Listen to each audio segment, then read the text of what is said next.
The car came to a gentle stop, but my thoughts were still racing when the driver stepped out. "We're here, ma'am," he said, opening the door with practiced grace. I stepped out and followed him toward the grand entrance of the Castellano Gala. The ballroom took my breath away, gold and crystal chandeliers glittered above, casting everything in a soft, golden glow. The space thrummed with elegance, laughter, and quiet power. Everywhere I turned, someone important was sipping champagne, shaking hands, or exchanging sly smiles. But I was looking for only one person. I scanned the room carefully, my heart sinking a little more each time a dark-haired man turned out not to be him. I was just about to give up when I felt a light tap on my shoulder. "Hi. You look absolutely breathtaking," a smooth voice said. I turned and my heart dropped just slightly. Not Jayden. But I kept my disappointment hidden. "Thank you," I replied with a polite smile. "I'm Dave Copeland, CEO of Copeland Corporation," he said, offering a hand. "Nice to meet you, Mr. Copeland.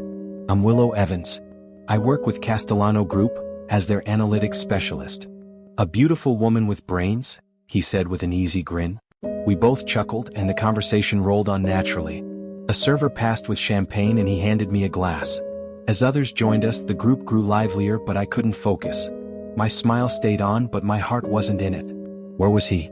When the music shifted to a slower tempo, time for dancing, I felt a surge of anxiety. Still no sign of Jayden. I excused myself, slipping away under the pretense of needing the restroom. Inside, I braced both hands on the sink, staring at myself in the mirror. It's not like he asked you to marry him. He probably got caught up with the dignitaries. That's common at events like this. But why ask me to come as his date if he wasn't going to make time for me? And did it hurt so damn much?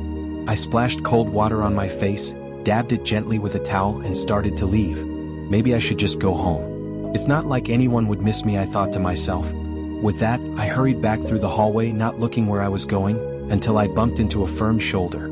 "Sorry, I didn't see you, T." The words died on my tongue. It was Jayden. The tears I'd held back all night fell without warning. "Cara mia, what happened?" His voice dropped, filled with alarm. "Did someone hurt you?" "No, just you. Just the way you look at me. The way I want you." I had no words. He gently took my arm and led me into a private elevator. I didn't ask where we were going. I didn't want to. The doors opened into his penthouse. He guided me to the couch and said nothing as I let the tears come. Not with questions. Not with pressure. Just quiet presence. "I'm sorry," I whispered finally. "I don't know what came over me. Maybe the champagne." "We can go back to the party," I added weakly. "I didn't mean to pull you away." Jayden stood, crossed the room and opened the fridge. "You haven't eaten all night," he said simply. "What do you want?" Jayden, really, you don't have to. Sit down and tell me what you want to eat," he said calmly. Then he turned and added, voice low and dangerous, "Or I'll come over there and kiss you so hard you'll forget your name." I blinked and sat. "Pasta," I muttered, my cheeks on fire. He smiled, slow, devastating, and got to work. As he cooked, I finally let myself breathe. The penthouse was stunning, masculine elegance in every detail, sleek and commanding. If I'd been impressed by his office, this space told me everything else. Jayden Santiago didn't just live here. He ruled here. And tonight, I'm in his space. The aroma of garlic and fresh herbs slowly filled the air, grounding me. Jayden moved through his kitchen with surprising ease, sleeves rolled up, tie discarded, the top buttons of his shirt undone. Barefoot, bathed in soft kitchen light, he didn't look like a billionaire CEO. He looked like a man. Real. Unguarded. Cooking, for me. I watched from the bar stool, chin resting on my hand. "You cook?" I asked, half amused, half awed. He glanced up, a small smile tugging at his lips. "I do. It's the only thing that shuts my brain off." I smiled too, feeling some of the ache in my chest ease. When he finally set the steaming bowl of pasta in front of me, fragrant with basil and parmesan, I couldn't help the small moan that escaped with the first bite. His brow lifted. "That good?" "Don't flatter yourself," I said around a mouthful. "But yes, it's divine." We ate quietly, the soft clink of cutlery and faint music the only sounds. Afterward, he offered me a glass of champagne, but I turned it down. I was already tipsy enough. "How about you move to the couch while I clean up?" he said. "I can help," I offered, already standing. He shook his head firm.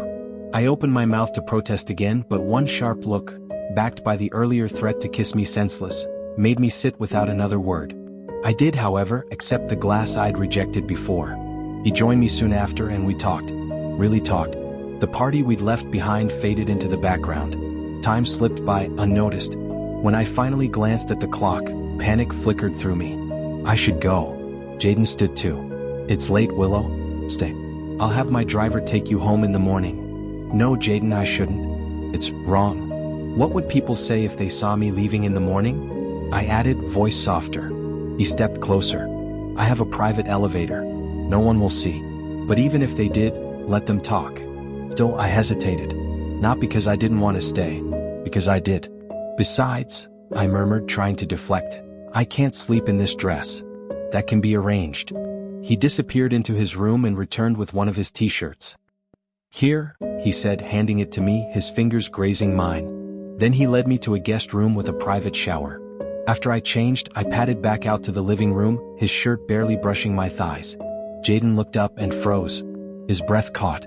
He muttered something in Spanish I didn't understand before striding over to me. And then he kissed me. Not gently, not sweetly, but like he'd been starving for it. It was rough, hungry, delicious. I'd been kissed before, sure, but never like this. Never like I was being claimed. God, you have no idea how long I've wanted to do this, he murmured against my lips. How badly I want to own not just your mouth, but every part of you. I didn't realize we had moved until I was in his lap, hands exploring his chest as I reached for his shirt buttons. But just as I did, he stilled, catching my hands in his. Why did you stop? I whispered before I could stop myself, cheeks flaming. He smiled, his thumb brushing my cheek. Because even though I want nothing more than to claim you, Willow, it's not right, and besides we have to go to work tomorrow, so at best we both retire early. I climbed off his lap, cheeks burning with disappointment, and without another word returned to the guest room. Alone, I stared at the ceiling. He didn't want me. It was just an excuse, what he said. Of course, what made me think he would want me when he could have women who were thinner, richer, bolder? Everything I wasn't. I curled into bed, his shirt still clinging to my skin, and made a silent promise.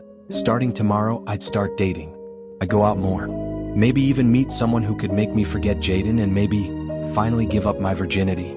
But as I lay there, sleepless in his penthouse, one truth refused to be ignored. I didn't want just anyone. I wanted him. The sunlight slipped through the edges of the blackout curtains, warm and far too optimistic for the way I felt inside.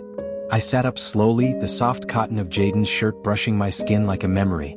Everything from last night came rushing back. The kiss, the way his hands held me like I'd break, and the way he stopped right when I was ready to fall apart in his arms. I should have left. I should have gotten up in the middle of the night, called a cab, walked if I had to. Anything but stay and make this more complicated. But I hadn't. I'd curled up in that oversized guest bed, drowning in his scent, replaying the way he looked at me like I was both his salvation and his undoing.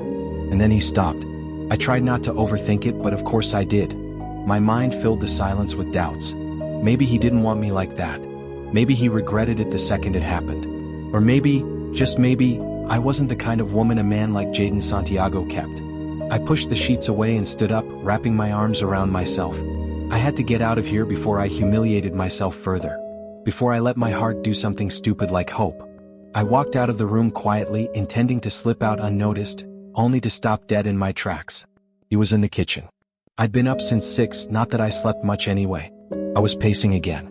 Thinking too much. Wanting too much. So I did the only thing I could think to do, cook. I cracked eggs with unnecessary force, chopped herbs like they'd insulted me personally. I needed something to keep my hands busy, to ground the storm inside me before I did something reckless, like go to her room, kiss her again, and this time not stop. Because the truth? I didn't stop last night because I didn't want her. I stopped because I do. I stopped because she is too precious for someone like me, and once I take her I would possess her not in the casual way but in my beastly way, which happens to be the only way I know. It wasn't like this with other women. With Willow I want to be a better man, and that is what I'm yet to be. So instead of succumbing to my want of taking, I made her a breakfast of eggs, toast, roasted tomatoes and fruit. At least I have to take care of her. I turned and there she was, hair tousled from sleep. Eyes guarded. Still in my shirt, hugging herself like she wasn't sure she had permission to be here. God, she looked beautiful. Morning, I said, voice soft but sure. I was going to bring this to you. She blinked, clearly startled. I didn't mean to intrude. You're not intruding, I cut in gently. You stayed the night. Beside, you should feel at ease here in my house. She didn't answer, just stood there in that quiet way she does when she's trying not to reveal too much. So I took a breath and handed her a plate. Eat, Willow, I say. It looks like she was about to say something but thought against it. She took the plate and went to sit on the couch away from me. After I finished eating, I carried the plate to the sink before Jayden could say anything. I didn't give him a chance, I just walked away straight to the guest room. I showered quickly, changed back into my clothes and left without asking for his driver. I needed distance. Silence. A reset. Over the next 2 weeks, I avoided him like the plague. At the office, I planned my movements around his schedule. I skipped meetings, delegated tasks, made sure we were never in the same room at the same time. It was exhausting, pretending not to care when my chest still ached from the memory of his kiss, or worse, the moment he stopped. By the time the weekend rolled around, I was emotionally drained, mentally worn out. Every part of me tired of pretending like I was the only one who felt anything. That's when I told Tonya everything, what happened that night, how confused I was, how much I needed to move on. Her solution was simple: meet someone else. So she set me up with a coworker of hers, a guy named Lucas. Clean-cut, smart, emotionally available. The kind of man I should want. We were set to meet Saturday evening at Saffron Haven, a vibrant, Mediterranean Middle Eastern restaurant known for its spice-rich food, saffron desserts, and communal platters. I told myself I'd go. Just once. Just to prove that Jayden Santiago wasn't the only man who could make my heart skip. Even if it still felt like a lie. I smiled politely, nodding as Lucas told me about his latest fintech project. He was charming, articulate, and genuinely trying. The kind of man anyone sane would want to give a chance to. But I wasn't sane, not when it came to him. Because just as I reached for my drink, I felt it. That shift in the air. That low hum beneath the surface. That sudden pressure in my chest like something had just entered the room and changed everything. I didn't need to look up. I already knew. Jayden Santiago had just walked in. I cursed under my breath and slowly lifted my gaze.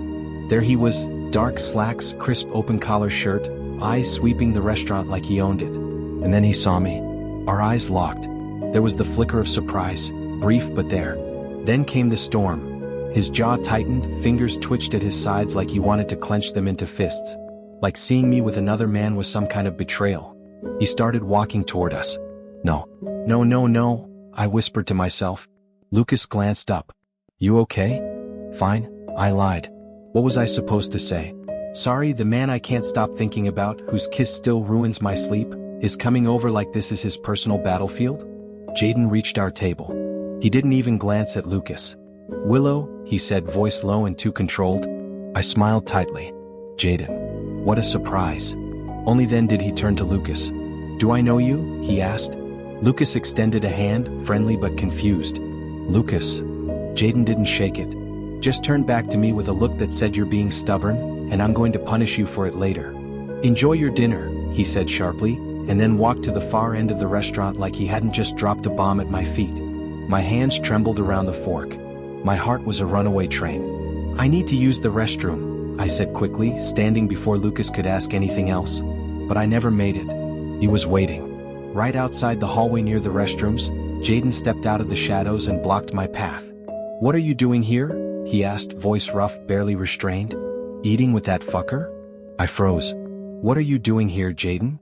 I can be anywhere I want, he replied smoothly, stepping closer. Now answer the question. Why have you been avoiding me for the past 2 weeks? And why him? That's none of your business, I snapped. What I do, where I go, who I'm with, it's not your business. That maddening smile returned, calm, controlled, dangerous. He isn't my business, Jayden said slowly, but you are. Make no mistake about that. I blinked, caught between anger and something else I didn't want to name. You don't get to say that, I said, voice low. Not after you kissed me like I was everything, then walked away like it was nothing. His jaw flexed. Eyes darkened. You think I left because you meant nothing? His voice dropped, almost a growl. I left because you meant too much. Silence. Thick and heavy and full of all the things we hadn't said. Then he reached for my hand, threading his fingers through mine. I'm done pretending, he whispered. I'm not going to keep my hands off you, not after this. I can't stand seeing you with another man, Willow. You don't know what it does to me. And before I could say a single word, he was kissing me. Hungry. Unapologetic. Raw. A kiss filled with everything he'd held back for weeks. All the anger. All the wanting. all the pain of watching me walk away. And I let him. Because I wanted it too. Because even if I wasn't ready to say it, I'd never stopped wanting him. Oh God. I'm finally kissing her. The girl of my dreams. The one woman who has driven me insane with want for the past 5 years. Her lips taste like everything I shouldn't have, sweet, soft, and dangerous. Like surrender and sin and salvation all rolled into one. No more being reasonable. No more holding back. I'm done walking away from her. Not when she makes me feel like this. Walking into this place tonight and seeing her across the table from another man, it took everything in me not to put my fist through his smug face. Because he doesn't know what she tastes like when she's breathing into my mouth. He doesn't know what she sounds like when she whispers my name between gasps. But I do. And I'm never letting her go again. I pulled back briefly just to breathe, to take her in. Her flushed face, her stunned expression. Those lips parted slightly like she wasn't sure if she wanted to slap me or kiss me again. Jayden, she started, voice trembling, if you think I'll let you play with my heart, or if you believe I'm someone you can just pick up and leave whenever it suits you, then... I didn't let her finish. I grabbed her hand, firmly but gently, and leaned in. Let's get out of here, I said, my voice rough with restraint. Before I do something I'll regret. She pulled slightly hesitant. But my date, Lucas, I can't just leave without saying anything. That would be rude. Mi cielo, I said, voice low, almost a growl. Either you walk out of here with me now, or I walk to that table, pull you into my lap, and kiss you so thoroughly in front of him that you'll be too embarrassed to ever come back here again. Her face turned crimson. She didn't speak. But she didn't pull away either. She looked at me, really looked at me, and whatever she saw in my eyes made her nod. No words. No arguments. Just a silent agreement. She followed me out the door and into the night, her fingers still wrapped in mine. Into my car. Into the storm we'd been trying so hard to avoid. And finally, into whatever came next. As soon as he kissed me, I knew. There was no going back. I couldn't let him walk away from me, not again. Even if it wrecked me. Even if I had to beg him to stay just for the night. We sat in silence in the back seat of his car, the city lights blurring past the windows. The tension between us thickened with every breath. His thigh was just close enough to brush mine when the car turned, but he didn't move. Neither did I. Maybe you should drop me off at my place first, I said quietly, not quite looking at him. Not going to happen, he replied, voice low but sure. Cara mia, we're going to my place. Where I'm going to prove to you that you've had the wrong idea about me, and about what I want. He turned to me then, and for the first time tonight I saw it. Not anger. Not arrogance. Doubt. Like he wasn't sure I'd believe him. Like part of him still feared I'd bolt the moment he opened up. But first, he added, gentler now, we're going to sit down and have a real conversation. Smooth. Honest. No running. I nodded, unsure why my throat suddenly felt so tight. The rest of the ride passed in a weighted quiet. And then we pulled into his garage.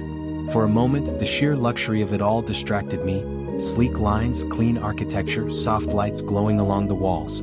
Of all the Jayden Santiago spaces I'd seen, this one felt different. Like him. Private. Powerful. Unapologetically personal. Come here, he said softly, tugging me gently from the car. His touch was firm, familiar. We'll get to the grand tour later, he added with a half smile. Right now, I just want you inside. As we approached the door, he turned to his driver. You can take the rest of the night off. Yes, Mr. Santiago. Good night, sir. Ma'am. The driver gave a respectful bow and disappeared down the corridor. Jayden opened the door and gestured for me to step inside first. And just like that, I was back in his world. Except this time, I wasn't just passing through it. I was walking in with my heart already in his hands. The house was warm, quiet, and dimly lit, like it was waiting for us. I followed him in, my heels clicking softly on the polished floors.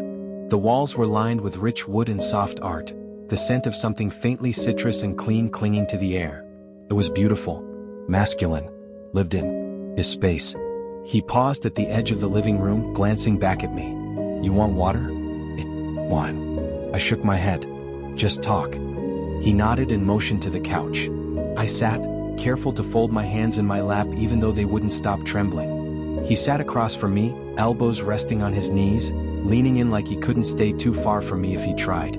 I've been going out of my mind these past 2 weeks, he started, voice low. Every time I walked into a room and you weren't there. Every time you avoided my calls or looked right through me like I was just another man in a suit. I wasn't trying to be cruel, I whispered. I was trying to survive. He exhaled, a soft curse under his breath.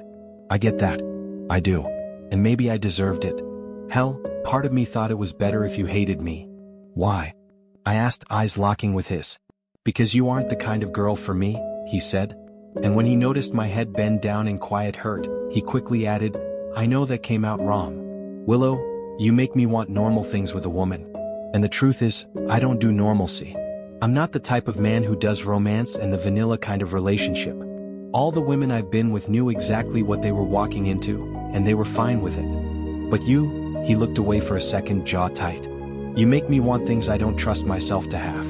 I've never wanted to protect something the way I want to protect you. I've never been the kind of man who fits into the kind of relationship you deserve. My breath caught. And what kind of relationship do you do? I dared to ask.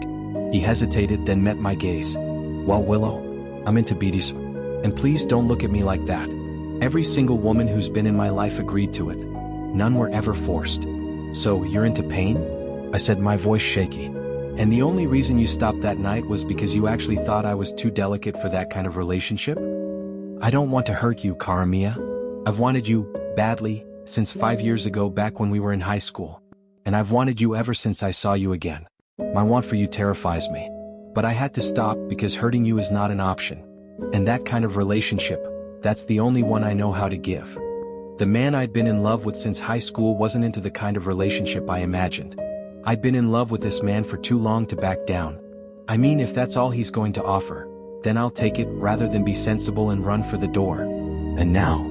I asked, my voice barely above a whisper. He moved closer, bridging the space between us, his knees brushing mine. Now I know pretending doesn't work. I'm done living in denial of what I want from you. Not when you're sitting here, looking like the most delicious dream I've had for 5 years. My heart thundered. Jayden? His hand reached for mine, slow, deliberate, and when I didn't pull away he threaded his fingers through mine. I'll take you. You'll be mine. But it won't be rushed, mi cielo, he murmured, brushing his thumb across my knuckles. First, I need to know, how much experience do you have with other men? Like, how and where do you like being touched? My face burned red with shame at his question. I haven't been with anyone, I replied, feeling more embarrassed. God, Willow, are you a virgin? He asked, voice filled with surprise. I mean, you're a very attractive woman. That, I'd give anything to show you the art of making love. Leaning forward until our foreheads touched, I whispered, what are you waiting for? Show me. Show me that you truly desire me like you say you do, and that it's not my imagination. His lips brushed mine, gentle, reverent, before deepening, his other hand cradling the back of my neck. He kissed me like a man starved of warmth, like he was terrified this was still a dream. He broke the kiss with a growl, voice hoarse and hungry.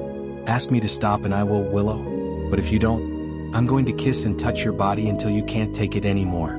Promise me you'll carry out that threat, I said, looking at him with my heart full and aching. Because I'm not going anywhere. Oh God, he wants me. My brain screamed the words, electric and breathless, as Jayden didn't move right away. He just looked at me, really looked at me, as if committing this moment to memory. His hand was still wrapped around mine, his thumb tracing idle circles across my knuckles. The kind of touch that wasn't demanding but reverent. Grounding. First thing first, he said with a teasing smile, we have to rectify your status as a virgin. Then, with a softer, more serious tone, he added, are you sure, mi cielo? Because after this, I won't be able to pretend you don't belong to me. The words made something inside me tremble. Not with fear but anticipation. I've never been more sure of anything, I whispered. A quiet sound escaped him, half relief, half hunger, and then he stood, drawing me up with him. Come, he said, voice thick. Let me take care of you. He led me down the hallway, the lighting soft and golden. Every step felt heavier, more electric, like I was walking straight into something inevitable.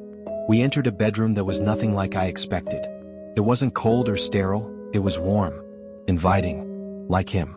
Deep grays, navy, soft textures, subtle masculine lines. A place that felt lived in, private, protected. He turned to face me, lifting a hand to tuck my hair gently behind my ear. I'm going to touch you now, slowly, he murmured. And you tell me the moment anything doesn't feel right. I nodded, heart slamming in my chest. Okay. His hands didn't rush.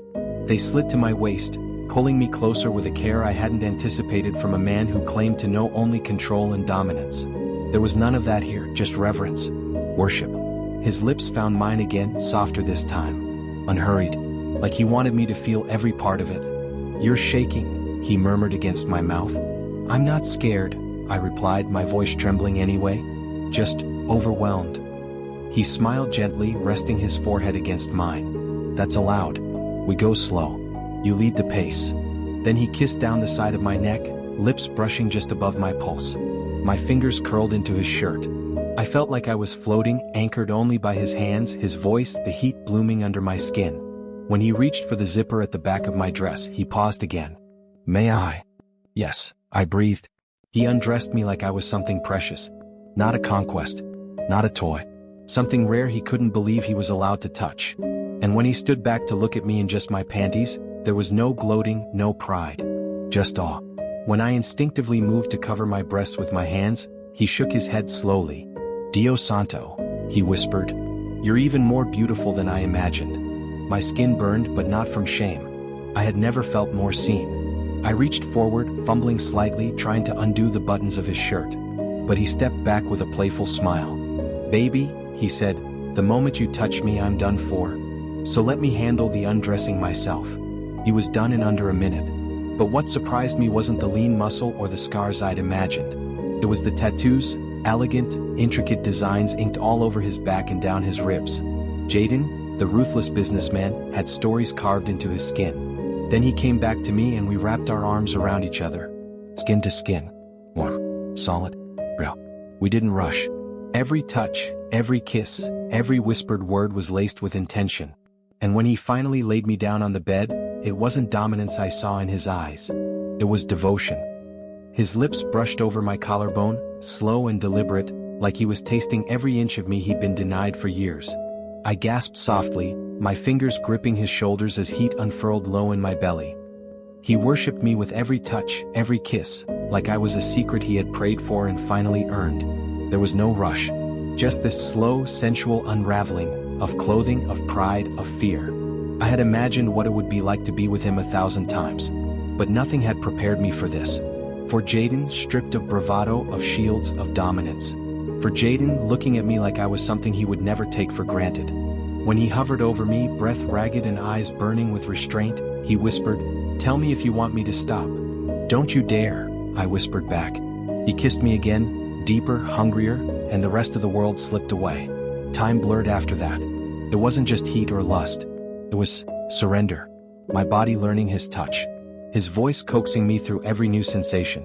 The way he held me, moved with me, whispered my name like a prayer. When I came undone, it wasn't loud or dramatic. It was trembling, tearful, too big to hold inside. He held me afterward, arms wrapped tight around me like I'd shatter without him. "You okay?" he whispered, brushing a kiss to my forehead. I nodded, burying my face in his chest. I've never felt more seen. He pulled the covers over us, his body curling protectively around mine. We didn't speak after that. We didn't have to. For the first time in 5 years, I slept without dreaming of him, because he was finally real and holding me. I woke to the sound of birdsong and the soft rhythm of breathing beside me. Jayden. His arm was slung over my waist, his chest pressed to my back, legs tangled with mine beneath the sheets. His warmth had become my entire world overnight. And yet, I didn't move. I lay there, eyes open, heart full and aching. Because now came the part one hadn't prepared for, the morning after. The reality. The wondering. Was last night everything it was to me? Was it more than just desire for him? He stirred behind me, breath warm against the back of my neck. "You're awake." I nodded, not trusting my voice. His grip tightened a little.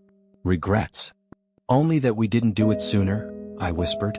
He pulled back slightly to look at me, eyes scanning my face for honesty. "You're sure? You're not scared now that the moment's passed?" I turned onto my back, letting him see everything in my expression. "Jayden, I've wanted you for years.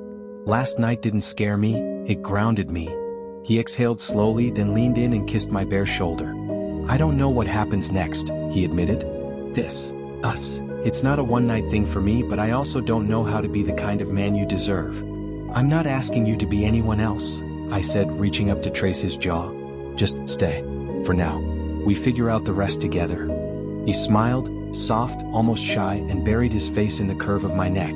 And in that quiet morning light, tangled in sheets and uncertainty, I realized something. I wasn't afraid anymore.